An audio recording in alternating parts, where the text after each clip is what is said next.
cadre de l'appréciation du programme d'action gouvernementale PAG2 du secteur agricole, il est organisé une tournée de reddition de comptes pour évaluer les réalisations du gouvernement du président Patrice Talon. Les acteurs du secteur réunis ici à la Maison des Jeunes de Savalou ont été entretenus sur les choix stratégiques menés par le gouvernement pour booster l'agriculture béninoise. L'anacade, le soja, le manioc, le maïs et le riz, puis la mangue, la viande, le lait bœuf et l'aquaculture sont autant de filières dont les acteurs ont bénéficié des appuis financiers du gouvernement. Sous la conduite du vice-président de la Chambre d'agriculture du Bénin, Denito Issou, cette rencontre est d'une importance capitale pour les producteurs de la région. La Chambre nationale d'agriculture étant un établissement public à caractère professionnel a deux missions essentielles. La mission de représentation et la mission d'intervention. La mission de représentation, c'est la mission qui s'inscrit dans le cadre que au niveau du monde agricole, la Chambre d'agriculture doit être représentée pour donner ses avis motivés sur tout sujet agricole au niveau du secteur. Est-ce que vous voyez? Les questions de politique agricole, les questions de prix, les questions de commercialisation, tout ceci s'inscrit dans cette première mission.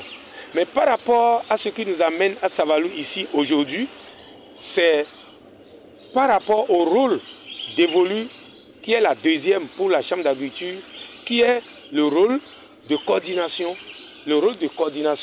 des activités au niveau du secteur agricole. Et nous avons dit, par rapport à cette mission, nous avons souhaité faire une reddition de comptes pour évaluer et apprécier tout ce que le chef de l'État, avec son gouvernement, est en train de faire depuis 2018 à 2024, surtout et uniquement au niveau du secteur agricole. Et nous sommes venus, nous avons vu les producteurs productifs venir massivement dans cette maison des jeunes, écouter. Nous les avons présentés à travers la TDA, tout ce qui a été déjà réalisé depuis 2018 à 2024 dans le secteur agricole. Est-ce que vous voyez? Et ensuite, nous avons donc laissé la parole aux producteurs de nous donner leurs attentes, de donner encore qu'est-ce qu'ils attendent du gouvernement du point de vue secteur agricole, quels sont leurs besoins encore prioritaires. Et nous avons reçu tant de besoins que nous avons enregistrés. Et maintenant, au retour, nous allons faire des recommandations fermes pour donner au chef de l'État et son gouvernement pour des améliorations au niveau de la commune de Savalou. S'inscrivant aussi dans le contexte d'accueillir les besoins primordiaux des agriculteurs, il leur est donné la prérogative d'exprimer ce dont ils ont besoin pour leur essor. Le directeur départemental de l'agriculture, de l'élevage et de la pêche des collines, Philbert Ezi Aïbanvi, rassure la prise en compte de leurs propositions.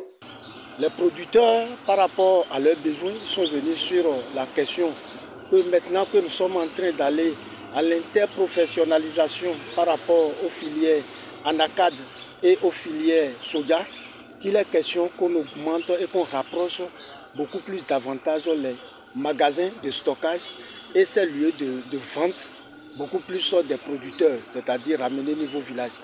Avant, c'est vrai que nous avons des magasins, mais le nombre de magasins que nous avons ne permet pas de pouvoir faire les ventes groupées, de pouvoir animer ces marchés autogérés au niveau de la base. Parce que aujourd'hui, maintenant que ces deux filières sont à l'interprofession, avec l'accord cadre, c'est de faire les ventes groupées et que l'interprofession à elle seule organise les commercialisations avec un accord cadre que le gouvernement donne. Donc, les lieux de vente, les lieux de marché autogérés, les marchés primaires, ce sont ces lieux de magasins avant que les industriels puissent envoyer les camions pour pouvoir amener vers leurs usines. Voilà un peu ce qu'on peut dire.